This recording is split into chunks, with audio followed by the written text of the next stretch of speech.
Hi,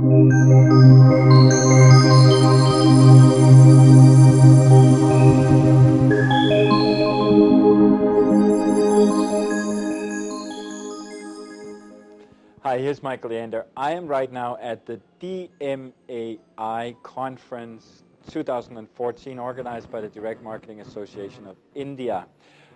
We have some of the best digital and direct marketing experts attending here as attendees or as speakers. And I'm here with one of the many great speakers here. His name is, I have to be careful with the pronunciation, Balaji. He is Indian, but he has experience in digital marketing from both outside of India and inside of India. So let's hear what he has to say. So Balaji, why don't we start if you tell us a little bit about your background. So I have about 13 years of work experience across India and the US.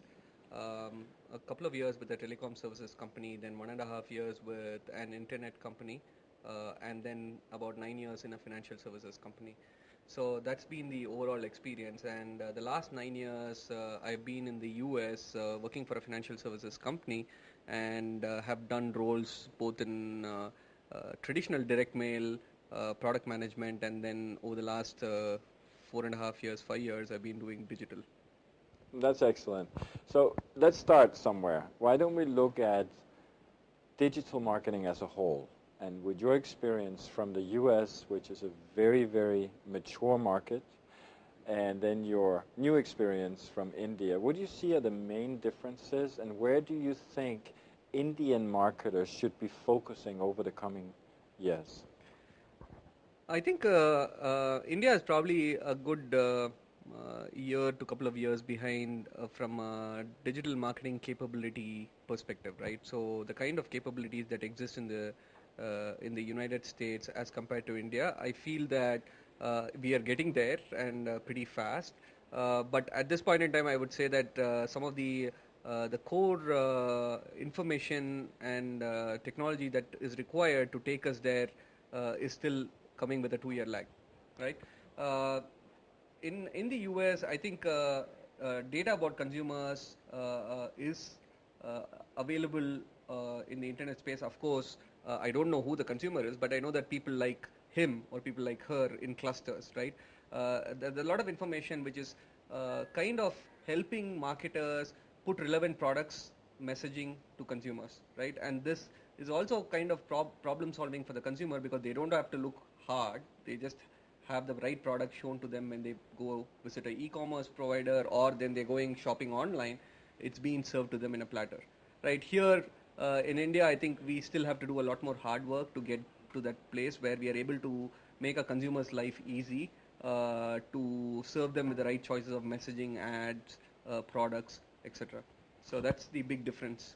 That's the big difference. And if you look at how companies are purchasing, let's say, reach, do you see any significant differences from, let's say, the financial services industry that you've been a part of for a long time in outside of India, let's just say outside of India, as opposed to inside India? I think if you look at the overall spend on digital marketing, it's like touching more than $100 billion now across the world, right? So it used to be probably about 40 or $50 billion a few years back. There's a lot more marketing dollars that are getting to digital, primarily because one, it offers the whole personalization ability. So I know a little bit about you. I don't know who you are. I know a little bit about you, and therefore I'm able to provide you right information. Second is I as a marketer can make course correction. So hey, the campaign is not working for me because people are not clicking on it, or people are not converting on a message that I have provided. So me as a marketer can immediately go back to my team, look at information that's coming through, and make course correction to help make my campaign efficient. That may have not been possible in traditional media. I've already put the money out to television or print media, and the money is already gone. And I can't go back and then make a course correction, because it's going to be a very costly mistake, right? So that's where I think digital marketing is getting much more powerful from a marketer perspective, even, and also from a consumer perspective, right? I abandoned So these days in the US, if you were to abandon your shopping cart with a few items, then the e-tailer is actually chasing you with the same ad and trying to knock off prices every time, saying that, okay, you didn't purchase the shoe, now the shoe price has gone down by 15%. So I still want the shoe, I am actually going around shopping for a deal, and now I'm able to get better deals because the person knows that I was looking for the shoe. And so that's where I think data and data is helping marketers and consumers get to a win-win situation. But let me ask a little bit deeper into that, because what if I say that in the US, yes, there's a direct marketing culture, the freaking country is built on a direct marketing culture, starting with the catalogs back in, I think, the 1920s or so, whereas India has not had a direct marketing culture. India, it seems to me, and this is my statement, seems to be very much spray and pray with everything they do. So I think you may be partially right. I think over the last many years, I think there is a move towards more direct marketing. If you look at number of phones, handsets in the market today, it's probably close to around a few hundred million, right? Handsets, right? And smartphone penetration is also going in a big way. So the idea is how can I reach to these customers, and that's what users are thinking of. So mobile advertising is something that's just ready to break in and drive big volumes in the country. But in the past, yes, it has not been the case because there were no devices that supported it. But there are close to around 150 to 200 million internet users today. So which means I have now the ability to go and reach out to these audiences which never existed 5 years back or 7 years back. So now with the advent of internet bandwidth, the amount of smartphone penetration in the market, and the overall awareness of people and accessibility is helping marketers get more personalized and get more direct to consumers as against spray and pray. Let's hope that happens. But so let me just ask you about acquisition, because you've been in the financial services industry for some time, and I'm assuming acquisition costs is a huge proportion of the total marketing spend.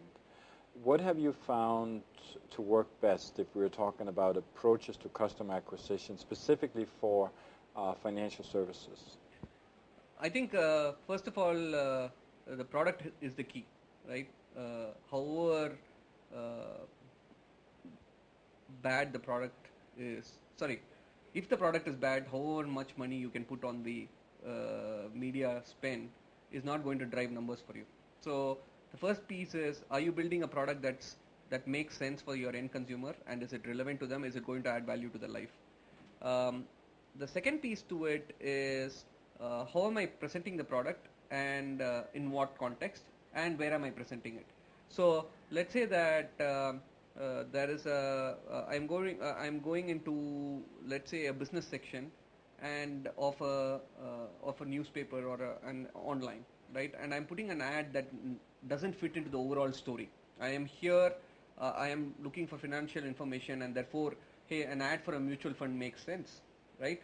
But if I'm going to have a sneaker ad in a financial services section, how relevant is the communication? And second is, am I in the mindset to go and say, okay, let me move from stock prices that I'm looking for to immediately shoe shopping, right? So we need to, the second piece is, how am I building context? Am I being relevant, and is it the right time and place for me to present the opportunity to the customer? So those are 3-4 big things that are that will help sell the product. The last piece of it is if I can get more information on what's your life stage, right? If there are surrogate information that's available, let's say that I get a data list of people, small businesses which are applied for new telephone lines, right?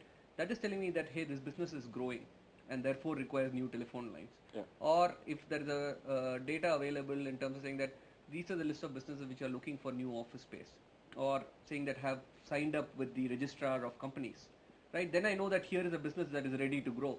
So those are relevant data, so therefore my communication is relevant, saying, hey, you're starting a business, here is a new credit card for you that will help you grow. Yeah. That's relevant, right? So am I able to find relevant surrogates in the marketplace that will help me pitch the product in a right way to customers? is a critical piece of information that is required to make you successful. Yeah, that's very good advice. So just the last question for now, and on camera anyway, is do you think that, let's again talk about brands in financial services or insurance or related industry, do they need to plan for more nurturing as opposed to what they have been doing previously? I would say absolutely, right? Because just selling your product is not enough. It's about how are you adding value to your consumer's life, right? That's the critical piece of it, which means that how is your you should look at your product and see how it's impacting your customer's life, and then therefore how can you build value around their life that makes sense.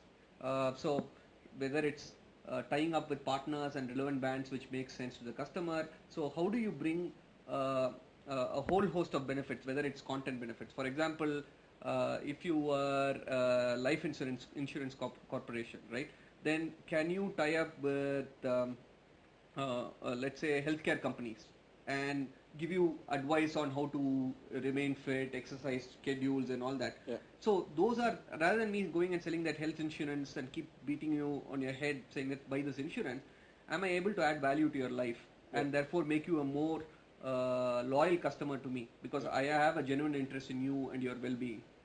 So how do you bring that kind of message to the customer and nurture the customer is what is critical. Yeah, that's very, very good advice. Thank you so much. Thank you very much. And to you watching, we have more videos like this from the DMAI in Delhi in India. So look at the links wherever they may be, and there's some resources there as well. Click on them. I think you might be able to learn something if you read or interact with some of those resources. So thank you so much for watching, and have a good day today and all the other days.